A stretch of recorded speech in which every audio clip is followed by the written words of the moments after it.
টাঙ্গাইলে যমুনা নদীর ভাঙন কবলিত এলাকা পরিদর্শন করেছেন পানি সম্পদ মন্ত্রী শহীদ উদ্দিন চৌধুরিয়ানী।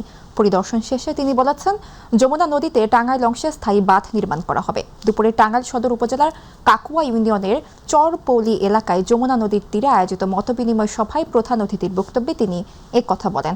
সভায় প্রধান বক্তা হিসেবে উপস্থিত ছিলেন মৎস্য প্রাণী সম্পদ প্রতিমন্ত্রী সুলতান সালাউদ্দিন টুকু। বিশেষ অতিথি ছিলেন টাঙ্গাইল জেলা প্রশাসক শরীফা হক। সভায় স্থানীয় জনপ্রতিনিধি, প্রশাসনের কর্মকর্তা, রাজনৈতিক নেতৃবৃন্দ, নদী ভাঙনে ক্ষতিগ্রস্ত এলাকার বাসিন্দারা উপস্থিত ছিলেন।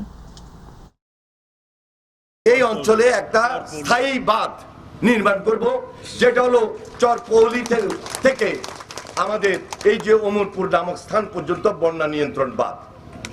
এই কাজ ইমিডিয়েট আমরা শুরু করার জন্য ব্যবস্থা নিব।